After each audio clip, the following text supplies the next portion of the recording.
నమస్తే, నేనే మీ Gopi. Welcome back to our channel. ఈరోజు మనతో వచ్చరికి సీనియర్ జర్నలిస్ట్ జగదేవ్ గారు ఉన్నారు. సార్ నమస్తే సార్. సార్, రేవంత్ రెడ్డి గారి ఓటుకు నోటు కేసు ఏదైతే ఉందో మరలా ఇప్పుడు వేరే కోర్టుకి అయితే వాయిదా అయితే జరుగుతుంది. విచారణ కూడా వాయిదా జరిగిందంట. సో ఇప్పుడైనా సరే ఈ విచారణ జరిగిద్దా లేకపోతే జరగదా? ఎందుకంటే ఇప్పుడైనా సీఎం పదవిలో ఉన్నాడు. ఇప్పుడైనా సక్రమంగా విచారణ జరిగిద్దంటారా? సక్రమంగా విచారణ జరుగుతుందా లేదా అనేది ఇప్పుడు ఈ మధ్యకాలంలో రెగ్యులర్గా వార్తల్లో వింటున్న అంశం ఏంటంటే, ప్రభుత్వాలు, రాజకీయ నాయకులు కోర్టులను కూడా మ్యానిపులేట్ చేస్తున్నారు అనేది అక్కడక్కడ వినిపిస్తున్న మాట. బట్ అది వినడానికి డైజెస్ట్ చేసుకోవడం కూడా కొద్దిగా కష్టంగానే అనిపిస్తుంది. ఎందుకంటే అత్యున్నతమైన ఎస్టేట్ అది. 4 ఎస్టేట్స్లో ఫస్ట్ ఎస్టేట్ జ్యుడిషియరీగా ఓకే, అత్యున్నతమైన స్థానం కల్పించింది భారత రాజ్యాంగం కానీ భారత ప్రభుత్వం కానీ. సో దాన్ని కూడా వీళ్ళు ఇట్లా చేస్తున్నారు అనే దాని మీద కొంతమంది అపోహ లేదంటే వాస్తవాలు అనేది మనకు పూర్తి స్థాయిలో దాన్ని చర్చించే అర్హత మనకు లేదని నా అభిప్రాయం. అయితే ఇది ఓటుకు నోటు వ్యవహారం చాలా ఏళ్ళుగా నడుస్తుంది. బీఆర్ఎస్ ప్రభుత్వం ఉన్నప్పుడు అది కావాలని ఇరికించారు అనేది. ఎందుకు అనంటే ఎమ్మెల్యేలను కొనవడము, లేదంటే వాళ్ళని బతిమాలుకోవడము, లేదంటే మా పార్టీలోకి వస్తే నీకు ఇన్ని కోట్లు ఇస్తే వస్తామని అనడము, లేదంటే ఎమ్మెల్యేలే ఈ పార్టీ నుంచి ఆ పార్టీలోకి మారినప్పుడు పార్టీ ఫండ్గా ఇచ్చి పార్టీలోకి చేరడము సర్వసాధారణంగా జరుగుతున్న అంశాలు. ఇవాళ రేపు ఎక్కడ ఎటువైపు పార్టీ ఏ పార్టీ ప్రభుత్వం ఫామ్ చేస్తే ఆ పార్టీలోకి జంపింగ్లు ఎక్కువగా చూస్తుంది. ఇప్పుడు కూడా అదే జరుగుతుంది. ఇదే బీఆర్ఎస్ తోపు తురుము తెలంగాణ జాతిపిత కేసీఆర్ గారు అనుకున్న వాళ్ళు కూడా ఆయన్ని విడిచి మళ్ళీ ఆయన పక్కనే ఉన్న వ్యక్తులు, కుడిభుజం ఎడభుజంలో ఉన్న వ్యక్తులు కూడా ఇప్పుడు కాంగ్రెస్లోకి వచ్చేసారు కదా. బెల్లం ఉంటే చేమలు చేరినట్టుగా వస్తున్నారు. బట్ వచ్చేటప్పుడు ఏమవుతుందంటే వీళ్ళు ఊరికే రారు. ఒకటి, వీళ్ళు ఫేవర్గా ఉండాలి, వీళ్ళు పనులు అవ్వాలి, మేము ప్రభుత్వంలో ఉన్నాము అని చెప్పుకోవడానికి ఒక పరపతి కోసం ఒక స్టేజ్. అంటే ఒక పదవిలో ఉన్నప్పుడు చుట్టూ ఒక మంది మార్పులు 100 మంది మనుషులు అందరూ ఉంటారు. రోజుకి ఎవడో ఒకడు కలుస్తూ ఉంటాడు. అన్న అది కావాలన్నా, అన్న ఇది కావాలన్నా. ఒక్కసారి పదవి పోయేసరికి ఒక్కడైనా తలుపు తడతాడా? ఆ పాలవాడు పేపర్ వాడు తప్ప గౌడు రాడు. అవునా కదా? అదంతా వీళ్ళు ఒక్కసారి మరి దానికి అలవాటు పడిపోవడం వల్ల ఏంటో దాన్ని డైజెస్ట్ చేసుకోలేరు.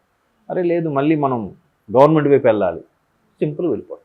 గవర్నమెంట్లో అవసరం ఉంటే ఓకే, అవసరం లేకపోతే మళ్ళీ ఇటు పార్టీ ఫండ్ ఇచ్చుకొని వెళ్ళాలి. లేదు, గవర్నమెంట్కి అవసరమైతే వీడు వెళ్ళి బాబు వస్తావా, నీకు ఎంత ఇస్తామా, అది ఆడేదో బేరం, అట్లా సర్వసాధారణం. సో అట్లాంటి వ్యవహారంలోనే రేవంత్ రెడ్డి గారిని దొరకబట్టారు అనేది ఒక న్యూస్ నడుస్తుంది. అది ఖచ్చితంగా స్కెచ్ చేసిన అంశం అనేది క్లియర్. ఎందుకంటే ఎవడు కావాలని అలా చేయడు, అంత ఓపెన్గా చేయడు. మరి వీళ్ళెవరు, మిగతా నాయకులు ఎవరు చేయలేదా అని అంటే ఇంకా వాళ్ళ అంతరాత్మకే తెలియాలి. సర్వసాధారణం కదా. అయితే ఇప్పుడు ఏదైతే ఫోన్ ట్యాపింగ్ వ్యవహారం ఉందో ఆ ఫోన్ ట్యాపింగ్ వ్యవహారం ద్వారా కూడా రేవంత్ రెడ్డి గారి కదలికలు, ఈయన ఎక్కడికి వెళ్ళాడు, ఎవరితో మాట్లాడుతున్నాడు, ఏం మాట్లాడుతున్నాడు అని క్లియర్గా తెలుసుకొని ఆ విధంగా కెమెరా ఏదో పెట్టి సెట్ చేసి స్టింగ్ ఆపరేషన్లా చేసి ఇరికించారు అనేది ఒక వార్త. సో ఆయన నట్టింట్లోకి వెళ్ళి మరీ తీసుకొని వచ్చేసారు. ఆయన ఆ రోజు చాలా ఫీల్ అయ్యాడు. కూతురు ఎంగేజ్మెంట్ కూడా లేనట్టుగా అన్నాడు. ఆ రోజు సవాల్ చేశాడు, మళ్ళీ నేను ప్రతీకారం తీర్చుకుంటున్నా. దానికి తగ్గట్టుగా ఆయన ముఖ్యమంత్రి కూడా అయ్యాడు. చూడండి, అసలు అట్టు వేసి తిరగేసినట్టుగా ఆయన ప్లేస్లోకి ఈయన వచ్చాడు, ఈయన ప్లేస్లోకి ఆయన వెళ్ళాడు అన్నట్టుగా అనిపిస్తుంది. సో ఇక్కడ ఈ కోర్టులో ఉంటే ఇదైతే అంశం ఏదైతే ఉందో అప్పుడు బీఆర్ఎస్ నాయకులు ఏదో చేశారు. ముఖ్యంగా జగదీష్ రెడ్డి గారు, సత్యవతి రాథోడ్ గారు వాళ్ళు పిటిషన్ కూడా వేశారు గత కొద్ది నెలలుగా కిందట. ఎప్పుడో పక్క రాష్ట్రంలో ఏదో ఒకటి, మళ్ళీ ఆంధ్రప్రదేశ్లో కాదు మధ్యప్రదేశ్కు ఎక్కడికో మార్చారు, అక్కడికి వేయండి అని వేస్తే సుప్రీంకోర్టు సమన్లు కూడా ఇచ్చిందంట. హైకోర్టుకి ఇచ్చింది, రాష్ట్ర ప్రభుత్వానికి కూడా ఇచ్చిందంట. బట్ ఏమి రిప్లై లేదు.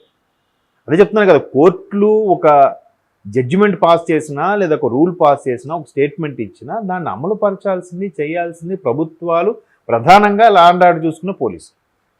వాళ్ళేం చేయకపోతే ఏం చేస్తారు? ఇప్పుడు గతంలో కూడా అమరావతి సమయంలో ఆయన ఎవరు, గౌతమ్ సవాంగ్ గారు డీజీపీగా ఉండేవారు స్టార్టింగ్లో. ఆయన మీద అసలు ఎన్ని సందర్భాలు హైకోర్టు అక్షింతలు వేసిందో రోజు న్యూస్లో చూడటమే. మరి అమలు చేయాల్సింది ఎవరు? ఆయన తీసుకొని కింద స్థాయిలకు ఆర్డర్స్ పాస్ చేస్తే ఎక్కడెక్కడ సెటరేట్ చేస్తాడు. ఆయనే ఊరుకుంటే ఏమవుతుంది? అంతేగాని న్యాయమూర్తి గారు వచ్చి బాబు వీడి మీద ఫైన్ వేసాను 500 వీడికి జైలు శిక్ష విషయాలు చెప్పి న్యాయమూర్తి గారు వెళ్ళి జైల్లో పెట్టరు కదా. అట్లా అయిపోయింది. కాబట్టి పక్క రాష్ట్రంగా మారిస్తే వాస్తవాలను బయటకు వస్తాయి కదా అని జగదీష్ రెడ్డి గారు, సత్యవతి గారు వేశారని న్యూస్లో చూశాను నేను. మేబీ చూద్దాం. అలా అయితే అనుకుంటే జగన్మోహన్ రెడ్డి గారి వ్యవహారం కూడా హైదరాబాద్ కోర్టు కాకుండా అటు మద్రాసుకో లేకపోతే పక్క రాష్ట్రం ఏదో మార్చిందని కూడా RRR గారు రఘురామకృష్ణరాజు గారు కూడా పిటిషన్ పెట్టారు. మరి దాని గురించి ఏమైంది? ఎక్కడ క్లారిటీ, ఏ అంశము లేదు, ఎవరేం మాట్లాడలేదు. అదేవిధంగా ఇప్పుడు ఢిల్లీ నుంచి అమిత్ షా గారి మీద కొన్ని ఏదైతే ఫేక్ వీడియోస్ ఉన్నాయో దాని నుంచి అతని మీద రేవంత్ రెడ్డి గారి నోటీసులు కూడా అవును, రిజర్వేషన్ సంబంధించి. అవును, దాని గురించి ఏం చెప్తారు? రిజర్వేషన్ సంబంధించి కూడా అసలు యాక్చువల్గా 1వ తేదీకి హాజరు అవ్వాలని చెప్పి ఏదో వచ్చాయి నోటీసులు వచ్చాయి. బట్ ఆయన చెప్పాను కదా, నేను మొన్న చెప్పినప్పుడు కూడా అదే చెప్పాను. ఇప్పుడు ఆయన స్టేట్మెంట్ ఇచ్చారు, దేన్ని ఒక వీడియో చూసి స్టేట్మెంట్ ఇచ్చారని చెప్తాడు ఆయన. ఆ వీడియో చేసింది నేను కాదు, లేదా ఎడిటర్ ఎవరు నాకు తెలియదు. గాంధీ భవన్ నుంచి ఆ వీడియో వెళ్ళిందని కొన్ని వార్తలు వస్తాయి. గాంధీ భవన్ నుంచి వెళ్ళినా కూడా ఆ ఛానల్ గాంధీ భవన్ నుంచి ఏ ఛానల్కి వెళ్ళింది? గాంధీ భవన్ నుంచి పంపించిన వ్యక్తి ఎవరు? ఎక్కడైతే పిసిసి ప్రెసిడెంట్ అక్కడ వ్యక్తి ఎవరైతే ఉన్నారో పోనీ ఆ పిసిసి ప్రెసిడెంట్ దాని నుంచి వెళ్ళింది, ఆయన ఐడి నుంచి వెళ్ళింది అనుకుందాం. నేను పెట్టలేదు, నేను అడిగేం చెప్పలేదు పెట్టమని. వాడు పెట్టిన వ్యక్తి ఎవడో నాకు తెలియదు, మీరు కనుక్కోండి. ఇవి మేబీ నాది హ్యాక్ చేశారేమో అంటాడు. లేదా ఆ గాంధీ భవన్లో ఉండే వ్యక్తి ఎంప్లాయ్ ఎవరు ఉంటారో వాడు పెట్టాడేమో, నా మీద అభిమానం కొద్దీ వాడు అలా పోస్ట్ చేసి పెట్టుంటాడు. సోషల్ మీడియాలో చాలామంది చాలా రకాలుగా ఫేవర్గా పెడుతున్నారు కదా. జగన్మోహన్ రెడ్డికి ఫేవర్గా ఉన్న వాళ్ళు ఒకలా పెడతారు, చంద్రబాబు గారు ఫేవర్గా ఉన్న వాళ్ళు ఒకలా పెడతారు. వీళ్ళందరూ జగన్మోహన్ రెడ్డి చెప్తే పెడుతున్నారా, బాబు గారు చెప్తే పెడుతున్నారా? లేదు కదా.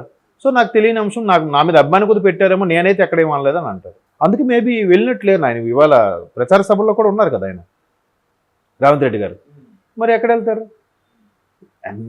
అంటే వీళ్ళందరికీ ప్రతి ఒక్కరు కూడా నాకు తెలిసి లా పట్టాలేని లాయర్లు అయిపోయారు.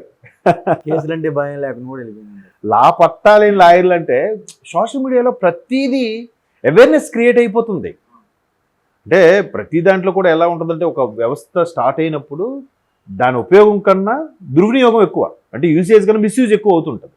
ఇప్పుడు సోషల్ మీడియా వల్ల కూడా చాలా వరకు మంచి విషయాలు తెలుస్తున్నాయి, ఆధ్యాత్మికపరంగా కానీ చరిత్రపరంగా కానీ. ఒకప్పుడు బ్రిటిష్ వాళ్ళు నిజంగా ఏం చేశారు, బ్రిటిష్ దేశ నాయకుల్లో గాంధీ నెహ్రూ పేర్లే వినిపిస్తున్నాయి. మిగతా నాయకులు ఎంతమంది ఉన్నారు, ఎవరెవరు ఉన్నారు, ఎవరెవరు ప్రాణాలను అర్పణం చేశారు, వాళ్ళందరి పేర్లు కూడా తెలుస్తున్నాయి సోషల్ మీడియా వల్ల. ఎవడెవడు గతంలో పతివ్రతగా పేర్లు తెచ్చుకున్నాడు, ఇప్పుడు వాడు బండారం ఏంటి కూడా తెలుస్తుంది. ఎక్కడ గుడి ఉంది, ఎక్కడ బడి ఉంది, ఎక్కడ మసీదు ఉంది, అవి కూడా తెలుస్తున్నాయి బికాజ్ ఆఫ్ సోషల్ మీడియా. కొన్ని సోషల్ మీడియాలు క్రియేట్ చేయబడుతున్నాయి. ఎట్లా ఉందట, ఎట్లా ఉందంటే ఇదేదో ఫేక్ లాగా ఉంది. ఎందుకంటే దానికి ఎగ్జాంపుల్ షిరిడి సాయిబాబా గారి బర్త్డే. ఒకడెవడో షిరిడి సాయిబాబా గారు ఫలానా రోజు పుట్టాడని చెప్పి దాని బర్త్డే కూడా చేసేస్తున్నారు. యాక్చువల్గా ఆయన ఎప్పుడు పుట్టారో, ఎలా పుట్టారో అని ఎవరికి తెలియదు. నిజంగా ఏ మతస్థులు కూడా తెలియదు. చాలామంది ఆయన ముస్లిము అందుకే మసీదులో ఉన్నాడు అంటారు, ఆయనకి చెవి కుట్లు ఉన్నాయి కాబట్టి అందుకే హిందూ అని అంటారు. కాదు, ఆయన ఎప్పుడు చెప్పుకోలేదు మతం. కాకపోతే ఆయన నోటి నుంచి అట్లా అల్లా పేరు వచ్చి కానీ ముస్లిం అని అనేస్తారు. ఒక సినిమాలో డైలాగ్ కూడా ఉంటుంది, ఆయన ముస్లిం గురువు అయినా సరే మా హిందువులను పూజిస్తున్నారు అని చెప్పి ఒక పెద్ద ఆయన డైలాగ్ రాశాడు. కానీ అది తప్పదు. అంటే కొన్ని సోషల్ మీడియాలో ఇలాంటి రాంగ్ కూడా క్రియేట్ చేయబడుతున్నాయి, కాదనట్లేదు. కాకపోతే మీరు అన్నట్టు ప్రతి ఒక్కరు దీనివల్ల ఈ ఇన్ఫర్మేషన్ అన్నీ తెలియడం వల్ల పట్టాలేని లాయర్లు అందరూ అయిపోతున్నారు. చట్టంలో ఉండే లూప్ హోల్స్ కూడా పట్టుకొని రన్ అయిపోతున్నారని అనిపిస్తుంది. మేబీ మరి సామాన్యుడే తప్పించుకుంటున్నా లేనిది నిజంగా ముఖ్యమంత్రి స్థాయి ఉన్న వ్యక్తికి ఆయన తెలివితేటలు ఉండవా? అంటే రిజర్వేషన్ అంశం బీజేపీకి చాలా పెద్ద ఎఫెక్ట్ పడబోతుందనే ఉద్దేశంలోనూ మరే ఇతర కారణాల వల్ల దాన్ని సీరియస్గానే తీసుకున్నారు. వాళ్ళు ఎక్కడ క్యాన్సిల్ చేస్తామని నేను చెప్పలేదే. ఇంకా సిఏఏ మీద అయితే ఉంది కానీ వాళ్ళకి రిజర్వేషన్ గురించి ఎప్పుడు వాళ్ళకి లేదు. ఈ ఇంపాక్ట్ బీజేపీ వాళ్ళ మీద కూడా కాదు, ఆర్ఎస్ఎస్ విహెచ్పి వాళ్ళ మీద కూడా వెళ్ళింది. వాళ్ళు కూడా రిజర్వేషన్ తీయించేస్తామంటున్నారు అన్నట్టుగా కూడా అన్నారు. దానికి మోహన్ భగవత్ గారు కూడా స్టేట్మెంట్ ఇచ్చారు, మేము ఎప్పుడు రిజర్వేషన్లకి తీసేస్తామనలేదు అన్నట్టుగా.